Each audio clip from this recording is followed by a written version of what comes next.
7 বছর বয়সে নামাজের হুকুম, 10 বছর বয়সে পাক্কা নামাজি হয়ে যাবে। আবার যখন তার উপরে শরীয়তের বিধিবিধান আবর্তিত হবে, তখন সে ব্যক্তি পাক্কা নামাজিওয়ালা হয়ে যাবে। বলেন সুবহানাল্লাহ। অথচ আমাদের দেশের অবস্থা হলো এরকম, সন্তানের বয়স 25 হয়েছে, 30 হয়েছে, ফজরের টাইম 5 ওয়াক্ত নামাজের সময় সন্তান ঘুমায়, বাবা তার সন্তানরে কিচ্ছু কয় না, মা তার সন্তানকে কিচ্ছু বলে না, অথচ তার বয়স 30 হয়ে গেছে। হাদিস শরীফের ভিতরে আসছে, যদি কোনো সন্তান পরিণত বয়সে উপনীত হওয়ার পরে নামাজ আর সালাত আদায় না করে, জাহান্নামের আগুনে তাদেরকে জ্বলতে হবে। কথা বলেন ঠিক কিনা? আমি আপনাদেরকে বলি, আপনার বাড়িতে যদি আগুন লাগে, ঘরের ভিতরে যদি ভূমিকম্প আসে, আপনি কি আপনার সন্তানদের বলবেন, বাবা তুমি আরো কিছুক্ষণ সময় ঘুমাও তোমার ঘরে, তাই বলবেন না? একজন প্রকৃত পিতা যদি হয়, একজন প্রকৃত মা যদি হয়, তাহলে তার সন্তানকে জীবন দিয়ে হলেও সেভ করার চেষ্টা করবে। কথা বলেন ঠিক কিনা? ভাইরা আমার, দুনিয়ার আগুনের চাইতে কোটি কোটি গুণ বেশি হলো জাহান্নামের আগুন। দুনিয়ার সামান্য গরম সহ্য করতে পারি না, জাহান্নামের আগুন সহ্য করার মতো শক্তি আমাদের নাই। কথা বলেন ঠিক কিনা? আচ্ছা ঠিক আছে, নামাজে পড়বেন। এজন্য বলতেছি, সালাত সালাত। রাসূলুল্লাহ সাল্লাল্লাহু আলাইহি ওয়াসাল্লাম যখন দুনিয়া থেকে চলে গেছেন, রাসূলের জবানের শেষ বাক্য ছিল সালাত সালাত। এজন্য সালাতের বিকল্প কোনো কিছু নাই, নামাজের বিকল্প কিছু নাই। আল্লাহ পাক রব্বুল আলামিন এই নামাজের গুরুত্ব দিতে গিয়ে কত সুন্দর কথা বলেছেন। সূরা তাহা আয়াত নাম্বার 132 আল্লাহ বলেন, ওয়া'মুর আহলাকা বিস-সালাতি ওয়াসতাবির আলাইহা। আল্লাহ বলেন, হে নবী, আপনি আপনার পরিবার পরিজনদেরকে নামাজের হুকুম দেন, ওয়াসতাবির আলাইহা, এবং নিজেও এই নামাজের উপরে অটল অবিচল থাকেন। এরপরে আল্লাহ বলেন, লা নাসআলুকা রিজকা। হে নবী মুহাম্মদ, আমি আল্লাহ তাআলা আপনার কাছে কোনো রিজিক চাই না, রিজিক তো দেই আমি। আপনি যদি নামাজের উপরে অটল অবিচল থাকেন, আপনার পরিবারের পরিজন লোক যদি নামাজের উপরে অটল অবিচল থাকে, তাহলে আমি আল্লাহ বললাম, নাহনু নারযুকুক, আপনি মুহাম্মদ আপনার পরিবারের নামাজের কারণে আমি আপনি মুহাম্মাদের উত্তম রিজিক দিব। বলেন সুবহানাল্লাহ। এজন্য এই আয়াত থেকে এটাও বোঝা যায়, কেউ যদি সালাত আদায় করে, আল্লাহ তাআলা তার রিজিকের ভিতরে বরকত দিয়ে দেয়। বলেন সুবহানাল্লাহ। সালাতের এতই গুরুত্ব, এই সালাত ছাড়া কোনো ব্যক্তি মুত্তাকিন হতে পারে না। আল্লাহ তাআলা বলেন, আল্লাযীনা ইউমিনুনা বিল গায়বি ওয়া ইউকিমুনাস সালাতা। যারা এই অদৃশ্য বিষয়ের উপরে বিশ্বাস স্থাপন করবে আর যারা নামাজ কায়েম করবে, এরাই হলো আল্লাহর দরবারে মুত্তাকি। বলেন সুবহানাল্লাহ। আবার এই নামাজ আর সালাত ছাড়া কোনো ব্যক্তি প্রকৃত মুমিন হতে পারে না। আল্লাহ পাক রব্বুল আলামিন সূরা আনফাল আয়াত নাম্বার 3-4 বর্ণনা করেন, আল্লাযীনা ইউকিমুনাস সালাতা ওয়া মিম্মা রাযাকনাহুম ইউনফিকুন। আল্লাহ বলেন, যারা নামাজ কায়েম করে আর আমি আল্লাহ পাক রব্বুল আলামিন তাদেরকে যে রিজিক দিয়েছি, এই রিজিক থেকে আল্লাহর রাস্তায় যদি ব্যয় করে, আল্লাহ বলেন, উলাইকা হুমুল মুমিনুনা হাক্কা, এরাই হলো প্রকৃত মুমিন। বলেন সুবহানাল্লাহ। এই সালাত ছাড়া একজন ব্যক্তি প্রকৃত মুমিনও হতে পারে না। হাদিস শরীফের ভিতরে এসেছে, আল্লাহ রাসূল বলেন, আস-সালাতু ইমাদুদ্দিন। ও মুমিনগণ শোনো, এই সালাত হলো দ্বীনের একটা স্তম্ভ। মান আকামাহা আকামাদ্দিন, যে ব্যক্তি স্তম্ভকে ঠিক রাখলো সে দ্বীনকে ঠিক রাখলো। ওমান হাদামাহা ফাকাদ হাদামাদ্দিন, আর যে নামাজকে নষ্ট করে দিল সে দ্বীনকেই নষ্ট করে দিল। বলেন নাউজুবিল্লাহ। এজন্য এই নামাজ থেকে দূরে থাকার কোনো পথ নাই। আল্লাহ পাক রব্বুল আলামিন বলেন,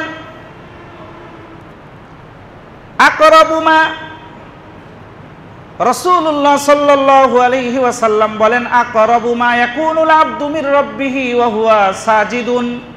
বান্দা তার রবের সবচেয়ে নিকটবর্তী হয় যখন সে সিজদায় রত হয়। বলেন সুবহানাল্লাহ। অপর আয়াতে আল্লাহ তাআলা বলেছেন, আল্লাহ পাক রব্বুল আলামিনের নৈকট্য অর্জন করার সবচাইতে সহজ আর উত্তম পন্থা হলো সালাত আর নামাজ। বলেন সুবহানাল্লাহ। আল্লাহ কোরআনে বলে, অসজুদ ওয়াকতারিব, বান্দা তুমি সিজদা করো আর আমি আল্লাহর নৈকট্য অর্জন করো। বলেন সুবহানাল্লাহ। বান্দা যে যত সিজদা দিবে সে আল্লাহ তাআলার তত নিকটবর্তী হয়ে যাবে। বলেন সুবহানাল্লাহ। আর এই সালাত এত গুরুত্বপূর্ণ একটা বিষয় যে জীবনের এমন কোনো বিষয় নাই যে এই সালাতের মাধ্যমে সমাধান হয় না। বলেন সুবহানাল্লাহ। হাদিস শরীফের ভিতরে আসছে, রাসূলুল্লাহ সাল্লাল্লাহু আলাইহি ওয়াসাল্লাম যখন কোনো সমস্যায় পড়তেন সঙ্গে সঙ্গে ওযু করে নামাজে দাঁড়িয়ে যেতেন। বলেন সুবহানাল্লাহ। হাদিস রসুল বলেন, আবু দাউদ শরীফ 1319 নম্বর হাদিস রসুল বলেন, কানা রাসূলুল্লাহ সাল্লাল্লাহু আলাইহি ওয়াসাল্লাম ইযা হাযাবাহু আমরুন বাদারা ইলাস সালাত। যখনই রাসূলুল্লাহ সাল্লাল্লাহু আলাইহি ওয়াসাল্লাম কোন সমস্যায় পড়তেন সঙ্গে সঙ্গে সালাতে দাঁড়িয়ে যেতেন। বলেন সুবহানাল্লাহ। আর পৃথিবীর মানুষের অবস্থা হলো এরকম, দুনিয়ার সব জায়গায় ঘোরার পরে যখন সমাধান পায় না, সর্বশেষে আমরা আল্লাহর কাছে ফিরে আসি। কথা বলেন ঠিক কিনা? কিন্তু মুমিনের দরকার হলো পৃথিবীর যত জায়গায় সমস্যা আছে সব সমস্যার সমাধান করার জন্য সর্বপ্রথম সালাত আদায় করে আল্লাহর কাছে সমস্যার কথা বলতে হবে। আমার নবী মুহাম্মদ বলেন, আমি মুহাম্মাদের স্যান্ডেল আর জুতাও যদি ছিঁড়ে যায় এটার জন্য আমি আল্লাহর কাছে চাই, দুনিয়ার কোনো মানুষের কাছে চাই না। বলেন সুবহানাল্লাহ। কিন্তু আমরা দুনিয়ামুখী হয়ে গেছি, সালাত থেকে দূরে চলে গেছি। এজন্য ভাই সালাতের কোনো বিকল্প নাই। সালাতের অনেক ফজিলত আছে। আল্লাহ পাক রব্বুল আলামিন সূরা আনকাবুত আয়াত নাম্বার 45 আল্লাহ পাক রব্বুল আলামিন বলেন, ইন্নাস সালাতা তানহা আনিল ফাহশাই ওয়াল মুনকার। নিশ্চয়ই সালাত নামাজ মানুষকে অশ্লীল আর গর্হিত কাজ থেকে বিরত রাখে। বলেন সুবহানাল্লাহ। তার কারণ একজন ব্যক্তি যদি সালাত আদায় করে সে কোনোদিন অন্যায় কাজ করতে পারে না। সালাত আদায় করবে ঘুষ খাবে এটা হয় না। সালাত আদায় করবে অন্যায়ভাবে একজনকে খুন করবে এটা হয় না। সালাত আদায় করবে অফিসে বসে ঘুষের টাকায় সাইন করবে এটা হয় না। সালাত আদায় করবে মানুষরে কষ্ট দিবে এটা হয় না। তার কারণ সালাত যদি কোনো ব্যক্তি প্রকৃত অর্থেই আদায় করে আল্লাহ পাক রব্বুল আলামিন সর্বপ্রকার অশ্লীল আর গর্হিত কাজ থেকে ওই ব্যক্তিকে হেফাজত করবেন। বলেন সুবহানাল্লাহ। কিন্তু প্রশ্ন হলো, হুজুর আমি তো সালাত আদায় করি এরপরেও ঘুষ খাই, সালাত আদায় করি অশ্লীল কাজ করি, সালাত আদায় করি মানুষরে কষ্ট দেই, সালাত আদায় করি পিতামাতার সাথে অন্যায় করি, এর কারণ কি? এরকম যদি সালাত আদায় করার পরেও যদি কোনো ব্যক্তির এই অবস্থা হয় তাহলে বুঝতে হবে ওই সলাত রসুলের সলাতের মতো হচ্ছে না। কথা বলেন ঠিক কিনা? কারণ রসুল বলেছেন, সল্লু কামা রাআইতুমুনি উসাল্লি, তোমরা ওরকম করেই নামাজ পড়ো যেভাবে তোমরা আমাকে নামাজ পড়তে দেখো। বলেন সুবহানাল্লাহ। এই সলাতের অনেক বিষয় আছে। নামাজের সলাতের ভিতরে বাহিরে 13 ফরজ, বাহিরের 7 ফরজ, আর ভিতরের কয় ফরজ ভাই বলেন? 6 ফরজ। অথচ এখানে আমরা অনেক মুসল্লি আছি, যদি জিজ্ঞেস করা হয় ভাই কে আছেন নামাজের 13টা ফরজ বলতে পারবেন, একটু দাঁড়িয়ে বলেন। অনেকেই আছে বলতে বললে ফার্স্ট ডিভিশনে ফেল করব। কথা বলেন ঠিক কিনা? দুনিয়ার সব খবর থাকে, কিন্তু সলাতের ভিতরে ফরজ কয়টা এটা আমরা অনেকেই কি জানি না। এরকম হলে হবে না। সলাত আদায় করা একজন মুমিনের উপরে ফরজ।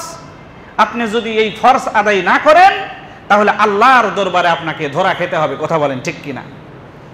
এই সলাতের অনেক ফজিলত আছে। আল্লাহর রাসূলের একজন সাহাবী আবু যর রাদিয়াল্লাহু তাআলা আনহু, কি নাম বলেন?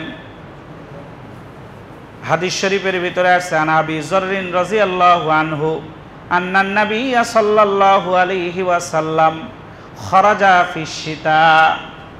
আল্লাহর রাসূলের এই সাহাবী হযরত আবু যর বলেন, একবার রাসূলুল্লাহ সাল্লাল্লাহু আলাইহি ওয়াসাল্লাম শীতের মৌসুমে বাহিরে বের হলেন। বাহিরে বের হয়ে গাছের দিকে নজর করলেন। রাসূল দেখেন গাছ থেকে পাতাগুলো ঝরে ঝরে পড়তেছে। ফাআখাযা মিন শাজারাতিন, রাসূলুল্লাহ সাল্লাল্লাহু আলাইহি ওয়াসাল্লাম একটা গাছের ডাল ধরলেন। ফাজালা যালিকাল ওয়ারাকু ইয়াতাহাফাতু, এই ডালটা ধরার কারণে ওই গাছ থেকে আরো বেশি পাতা ঝরতে থাকলো। ফাকালা ইয়া আবা যররিন, রাসূল বললেন হে আবু যর। কুলতু লাব্বাইকা ইয়া রাসূলুল্লাহ, রাসূলের সাহাবী বললেন ইয়া রাসূলুল্লাহ আমি হাজির আছি, বলেন আপনি কি বলবেন।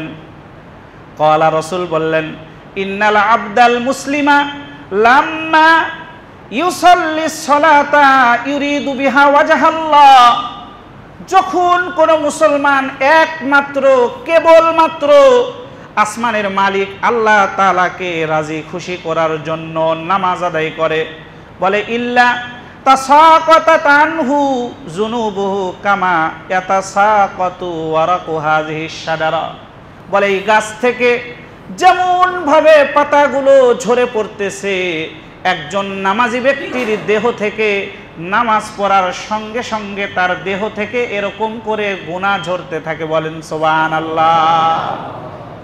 তাহলে সলাত আদায় করলে একজন ব্যক্তিকে এই সলাত পুত পবিত্র করে দেয়। বলেন সুবহানাল্লাহ। হাদিস শরীফের ভিতরে এসেছে রাসূলুল্লাহ সাল্লাল্লাহু আলাইহি ওয়াসাল্লাম বলেন, ক্বালা রাসূলুল্লাহ সাল্লাল্লাহু আলাইহি ওয়াসাল্লাম মান হাফাযা আলাস সালাওয়াতি, যদি কোনো ব্যক্তি 5 ওয়াক্ত নামাজ গুরুত্ব সহকারে আদায় করে, আকরামাহুল্লাহু বিখামসি খিসালিন, আল্লাহ তাআলা ওই ব্যক্তিকে 5টা জিনিসের মাধ্যমে সম্মানিত করবে। বলেন সুবহানাল্লাহ। 1 নাম্বার রাসূল বলেন ইয়ারফাউ আনহু যিকাল আইশি, পৃথিবীতে একজন মানুষ সকাল থেকে সন্ধ্যা পর্যন্ত রিজিকের সন্ধানে ঘুরতেছে, শুধু রিজিক আর রিজিক। এই রিজিকের সন্ধান করতে করতে অনেকে আমরা নামাজ, রোজা, কোরআন তেলাওয়াত সব কিছু ভুলে যাই। রাসূল বলেন যদি কোনো ব্যক্তি গুরুত্ব সহকারে নামাজ আর সালাত আদায় করে, তাহলে দুনিয়ার প্রথম পুরস্কার আল্লাহ তাআলা ওই ব্যক্তিকে রিজিকের অভাব দূর করে দিবে। বলেন সুবহানাল্লাহ। এরপরে রাসূল বলেন ওয়াযাবাল কবরি, সালাত যদি গুরুত্ব সহকারে বান্দা আদায় করে, আল্লাহ তাআলা তাকে কবরের আযাব থেকে পরিত্রাণ দিয়ে দিবে। বলেন সুবহানাল্লাহ। এরপরে 3 নম্বর বলেন ওয়া ইউতিহি কিতাবাহু বিয়ামিনিহি, হাসরের ময়দানে ওই ব্যক্তিকে তার আমলনামা ডান হাতে দিয়ে দিবে। বলেন সুবহানাল্লাহ। একজন ব্যক্তির আমলনামা যদি ডান হাতে হয় তাহলে ওই ব্যক্তির চাইতে সৌভাগ্যবান আর কে হতে পারে? কথা বলেন ঠিক কিনা? ডান হাতে আমলনামা মানে আপনি সরাসরি জান্নাতি। বলেন সুবহানাল্লাহ। আর এই মর্যাদা অর্জিত হয় এই সালাতের মাধ্যমে। সালাত তাহলে কত বড় ফজিলতপূর্ণ ইবাদত! বলেন সুবহানাল্লাহ। এজন্য সালাত ছাড়বেন না, জীবন গেল সালাত ছাড়ব না ইনশাআল্লাহ। এরপরে বলেন ওয়ায়ামুরু আলা সিরাতি কাল বারাকি, ফুলসিরাত আল্লাহ তাআলা 4 নাম্বার পুরস্কার ওই ব্যক্তিকে বিজলির আকারে পার করে দিবে। বলেন সুবহানাল্লাহ। 5 নাম্বার বলেন ওয়ায়াদখুলুল জান্নাতা বিগাইরি হিসাব। 5ম নাম্বার পুরস্কার হলো ওই ব্যক্তিকে আল্লাহ তাআলা বিনা হিসাবে জান্নাতের ভিতরে প্রবেশ করাবে। বলেন সুবহানাল্লাহ। আল্লাহু আকবার। তাহলে এই সালাত ছাড়বেন? এই সালাত ছাড়া যাবে না। এটা খুব গুরুত্বপূর্ণ একটা ইবাদত। আল্লাহ পাক রব্বুল আলামিন তৌফিক দান করুক, সকলে বলেন আমিন। তিরমিজি শরীফ হাদিস নাম্বার 586, রাসূলুল্লাহ সাল্লাল্লাহু আলাইহি ওয়াসাল্লাম বলেন মান সাল্লাল গাদা ফি জামাতিন, যদি কোনো ব্যক্তি ফজরের নামাজ জামাতের সহিত আদায় করে, সুম্মা কাদা, এরপরে সে তার আপন স্থানে বসে থাকে, ইয়াযকুরুল্লাহ, বৈশা বৈশা আল্লাহ তাআলার জিকির করে, সুবহানাল্লাহ, আল্লাহু আকবার, লা ইলাহা ইল্লাল্লাহ, বলে এরকম করে যদি সে জিকির করতে থাকে হাত্তা তাতলুআ শামস, এমন কি জিকির করতে করতে সূর্য উদিত হয়ে গেল, সুম্মা সাল্লা রাকাতাইনি, এরপরে যদি সেই বান্দা 2 রাকাত ইশরাকের নামাজ আদায় করে, কানাত লাহু কাআজরি হাজ্জাতিন ওয়া উমরাতিন, রাসূল বলে ওই ব্যক্তির আমল নামায় একটা হজ আর একটা উমরার সওয়াব লিখে দেওয়া হয়। বলেন সুবহানাল্লাহ, আল্লাহু আকবার।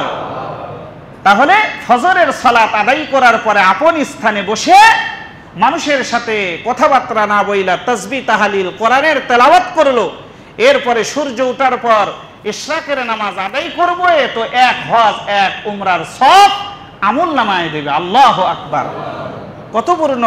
কত বড় ফজিলতপূর্ণ ইবাদত হলো এই সালাত।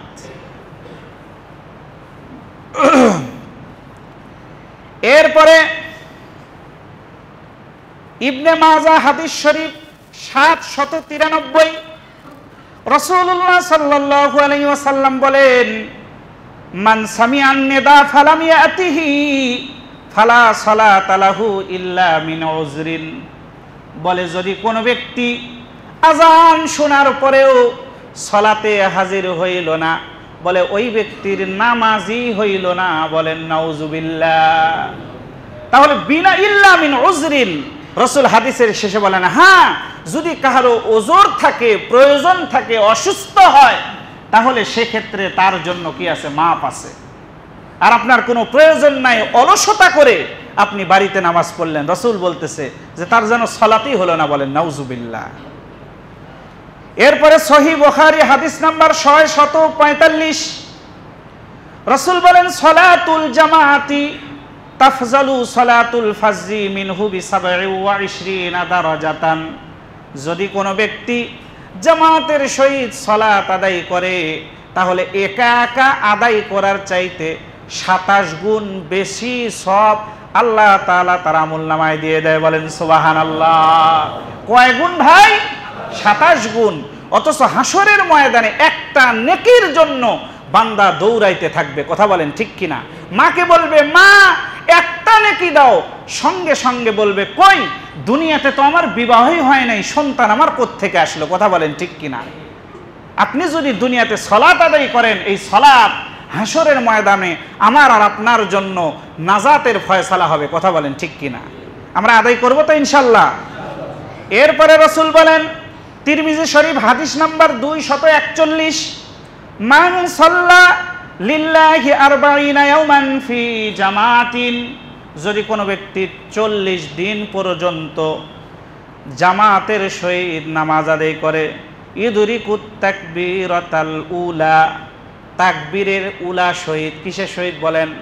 তাকবীরে উলা কারে বলে জানেন? ওই যে ইমাম সাহেব যখন বলল আল্লাহু আকবার, সঙ্গে সঙ্গে আপনিও বললেন কি আল্লাহু আকবার, এটাকে বলে তাকবীরে উলা। রাসূল বলেন এই তাকবীরে উলার সহিত যদি কোনো ব্যক্তি 40 দিন পর্যন্ত নামাজ আদায় করে, কুতিবাত লাহু বারাতানে, তখন ওই ব্যক্তির জন্য 2টি মুক্তির সনদ লিখে দেওয়া হয়। বলেন সুবহানাল্লাহ। 2টি সনদ কি? বারাতুম মিনান্নার, 1 নাম্বার হলো জাহান্নাম থেকে মুক্তির সনদ, আর বারাতুম মিনান নিফাক, আর একটা হলো মুনাফিকের খাতা থেকে ওই ব্যক্তির নাম চিরতরে মুছে দেওয়া হয়। বলেন সুবহানাল্লাহ। তাহলে কত বড় ফজিলত, আমি আপনি কেন করব না? দরকার আছে না ভাই? বলেন দরকার আছে?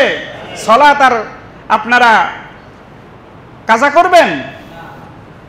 এই সালাতই হলো সব, এই সালাতই হলো জান্নাত। আবার এই সালাত যদি কোনো ব্যক্তি আদায় না করে, এই সালাতই হলো জাহান্নাম। হুজুর প্রমাণ কোথায়? প্রমাণ আছে কোরআনে। আল্লাহ পাক রব্বুল আলামিন কিতাবের ভিতরে লিখছেন, বলে হাসরের ময়দানে যখন হিসাব নিকাশ হয়ে যাবে, জান্নাতীরা জান্নাতে চলে যাবে আর জাহান্নামীরা জাহান্নামে চলে যাবে, তখন আল্লাহ পাক রব্বুল আলামিন জান্নাত আর জাহান্নামের মাঝখান থেকে পর্দা উঠায় দিবে। বলেন সুবহানাল্লাহ। কিতাবে আসছে তখন জান্নাতবাসীরা সরাসরি জাহান্নামবাসীদেরকে দেখতে পারবে, আবার জাহান্নামবাসীরাও সরাসরি জান্নাতবাসীদেরকে দেখতে পারবে। জান্নাতবাসীরা জাহান্নামবাসীদেরকে লক্ষ্য করে বলবে, ও ভাই, দুনিয়াতে না আমরা একসঙ্গেই ছিলাম, একই স্কুলে লেখাপড়া করেছি, একই জায়গায় ব্যবসা করেছি, একসঙ্গে চলাফেরা করেছি, আজকে তুমি জাহান্নামে আর আজকে আমি জান্নাতে, কারণ কি? তখন তারা জিজ্ঞাসা করবে, মা সালাকাকুম ফি সাকার, কোন জিনিস তোমাদেরকে জাহান্নামে নিয়ে গেল? জাহান্নামবাসীরা তখন জাহান্নামে যাওয়ার 4টা কারণ বলবে। কয়টা কারণ? এই 4 কারণের ভিতরে প্রথম নাম্বার কারণ যেটা বলবে, তারা বলবে ক্বালু লাম নাকু মিনাল মুসাল্লিন।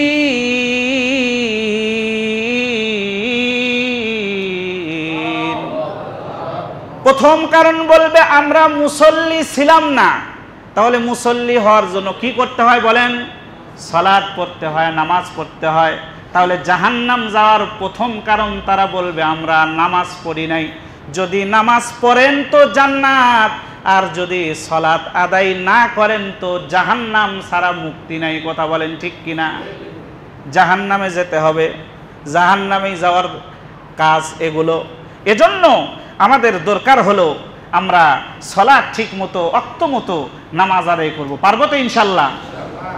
আল্লাহ পাক রব্বুল আলামিনের রাসূল হাদিস শরীফের ভিতরে বলেছেন, আউয়ালু মা ইউহাসাবু বিহিল আবদু ইয়াউমাল কিয়ামাতিস সালাহ, বলে হাসরের ময়দানে সর্বপ্রথম বান্দার সালাতের হিসাব হবে। সর্বপ্রথম কিসের হিসাব হবে বলেন? সালাতের হিসাব হবে। রাসূল দুনিয়া থেকে চলে যাচ্ছেন, মা আয়েশা বলেন শেষ মুহূর্তে রাসূলের জবান থেকে যে বিষয়টা বের হচ্ছিল, সালাত সালাত, নামাজ আদায় করো, নামাজ আদায় করো। রাসূলের স্ত্রী বলেন এক সময় রাসূল একেবারে অসুস্থ হয়ে গেল, সাহাবায়ে কেরাম এশার নামাজে রাসূলের জন্য অপেক্ষা করতেছে, রাসূল আর হুঁশ ফিরে আসতেছে না। সাহাবায়ে কেরাম এক পর্যায়ে দেরি করতে করতে হযরত আবু বকর রে ইমাম বানায়া সাহাবায়ে কেরাম পিছনে থাইকা নামাজ শুরু করে দিল। এমত অবস্থায় রাসূলের জ্ঞান ফিরে আসলো। রাসূল বলে, সাহাবীরা কি করতেছে? আয়েশা বলে, ইয়া রাসূলুল্লাহ, সাহাবীরা আপনার জন্য অপেক্ষা করলো। আপনার জ্ঞান ফিরল না, এই জন্য আমার বাবা আবু বকররে ইমাম বানায়া তারা নামাজ আদায় করতেছে। বলেন সুবহানাল্লাহ। রাসূল বলে, আয়েশা একটু আমারে নিয়ে যাও, জানালার পাশে দাঁড় করাও, আমি একটু তাদের দৃশ্যটা দেখতে চাই। হযরত আয়েশা রাসূলরে ধরলেন, রাসূল জানালার পাশে দাঁড়াইলেন। একেবারে মসজিদে নববীর জানালার পাশেই রাসূলের কামরা ছিল। জানালার পাশে দাঁড়ায় দাঁড়ায় সাহাবায়ে কেরামদের সালাত দেখতেছেন আর কান্না করতেছেন। আয়েশা জিজ্ঞেস করে, ইয়া রাসূলুল্লাহ, আপনি কান্না করতেছেন কারণ কি? রাসূল বলে, আয়েশা রে, আমি যে কান্না করতেছি এটা কোনো দুঃখের কান্না নয়, আমি কান্না করতেছি আগের কিছু কথা আমার স্মরণ হয়ে গেছে। এই সালাত আর নামাজের কারণে তায়েফের ময়দানে আমারে যুবকেরা বারবার পাথর মেরে আমারে রক্তাক্ত করেছে। এই সালাতের কারণে মক্কার লোকেরা আমার নিজের জন্মভূমি থেকে বের করে দিয়েছে। এই সালাতের কারণে আমি যখন সালাত আদায় করতেছিলাম তখন এই কাফের মুশরিকরা উটের ভুঁড়ি নিয়ে এসে আমি রাসূলের দেহের উপরে রেখেছিল, আমি আমার মাথা পর্যন্ত উঠাইতে পারি নাই। আর এই সালাত আজকে সাহাবায়ে কেরাম আবু বকরের পিছনে আদায় করতেছে, এইটা দেখে আমি রাসূল আনন্দে কেঁদে দিয়েছি। বলেন সুবহানাল্লাহ, আল্লাহু আকবার। এই সালাত এমনি আসে নাই, আমরা তো না করেই এমনিই পেয়ে গেছি। কথা বলেন ঠিক কিনা? এজন্য ভাই সালাত সালাত সালাত, এই সালাত ছাড়া কোনো মানুষের কি মুক্তি নাই। অথচ আগের যুগের আল্লাহওয়ালারা কেমন ছিল বাজান? তাদের কাছে ছিল আগে সালাত, তারপরে অন্য কাজ। কথা বলেন ঠিক কিনা? আমাদের অবস্থা হলো এরকম, আগে আমার দোকানদারি, তারপরে সালাত। আগে আমার ব্যবসা করতে হবে, তারপরে সালাত। আগে আমার চাকুরি করতে হবে, তারপরে সালাত। আগে আমার রিক্সা চালাইতে হবে, তারপরে সালাত। কিন্তু আগের যুগের আল্লাহওয়ালারা কেমন ছিল বাজান? তাদের কাছে ছিল আগে নামাজ, তারপরে অন্য কাজ। কথা বলেন ঠিক কিনা?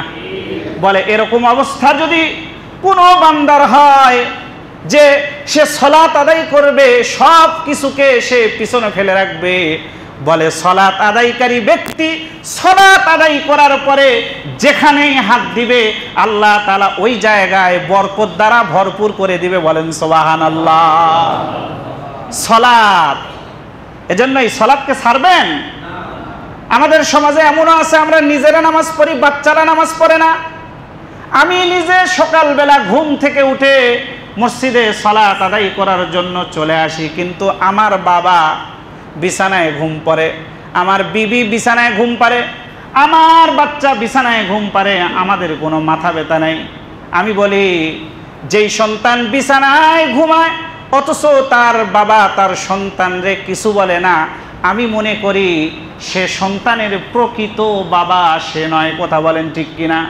তার কারণ যদি প্রকৃত পিতা হইতো তার এই কথা দিলের ভিতরে থাকা দরকার যে আমার সন্তান, আমার বিবি নামাজ পড়তেছে না, তাহলে হাসরের ময়দানে তো এ কারণে জাহান্নামে যেতে হবে। কথা বলেন ঠিক কিনা? আমি আমার বিবিরে, আমি আমার সন্তানরে জাহান্নামী বানাইতে পারবো না। অথচ কিতাবের ভিতরে আসছে আল্লাহ পাক রব্বুল আলামিন হাসরের ময়দানে যেই সন্তানকে, যেই বিবিকে ফজরের টাইমে নামাজের জন্য ডাকলেন না, সালাতের জন্য ঘুম ভাঙ্গাইলেন না, কিতাবে আসছে হাসরের ময়দানে এই সন্তান, এই বিবি ওই বাবার বিপক্ষে আল্লাহর দরবারে সাক্ষী দিবে। বলেন নাউজুবিল্লাহ। বলে আমারে সালাতের কথা বলে নাই, আমারে নামাজের কথা বলে নাই। আজকে যদি জাহান্নামে নিতেই হয় তাহলে আমার বাবাকে জাহান্নামে নেন, আমার অভিভাবক যিনি আছেন ওনাকে জাহান্নামের ভিতরে নিন। এজন্য ভাই আপনাদেরকে যতটুকু বললাম, বলেন দেখি কোরআন হাদিসের বাহিরে কোনো কথা বলেছি? সবগুলো কোরআন হাদিস থেকেই বলেছি। শেষ কথা যেটা বুঝলাম আমরা সবাই, এই নামাজি জান্নাত, নামাজি কি জাহান্নাম। অন্য হাদিসে আছে বাইনাল আবদি ওয়া বাইনাল কুফরি তারকুস সালাত। নাউজুবিল্লাহ। কয়েকজন মানুষ আর কুফুরের মাঝখানে পার্থক্য হলো নামাজ। এরপরে আল্লাহ রাসূল আরেক হাদিসের ভিতরে বলেন, মান তারাকা সালাতান মুতাআম্মিদান ফাকাদ কাফারা। যদি কোনো ব্যক্তি ইচ্ছাকৃতভাবে আজানের আওয়াজ শোনার পরেও নামাজ ছেড়ে দিল, সে যেন কুফরি করলো, বলেন নাউজুবিল্লাহ। এজন্য ভাই সালাত ছাড়া কোনো কি নাই, উপায় নাই। আর আপনাদেরকে প্রথমেই বলেছি, আল্লাহ তাআলা হাসরের ময়দানে সর্বপ্রথম কিসের হিসাব নেবেন বলেন? সালাতের হিসাব নেবেন। এজন্য আমরা আমাদের সালাতকে নিজের ইচ্ছা মতো পড়লে হবে না, কার মতো করে পড়তে হবে বলেন? রাসূলুল্লাহ সাল্লাল্লাহু আলাইহি সাল্লামের আদর্শে আদর্শিত হয়ে সুন্দরভাবে। রাসূল বলেন, সল্লু কামা রাআইতুমুনি উসাল্লি, আমাকে যেভাবে পড়তে দেখেছো ওরকম করে পড়ো। এর আগে অনেকবার বলা হয়েছে নামাজ 5 প্রকার, বলছিলাম কি না বলেন? এরকম করে সুন্দর করে সূরা কেরাত শুদ্ধ করে যেভাবে পড়লে আল্লাহ পাক রব্বুল আলামিন কবুল করেন, ওইভাবে রসুলের তরিকা অনুযায়ী আমাদের সকলকে সালাত আদায় করার তৌফিক দান করুক। সকলে বলেন আমিন।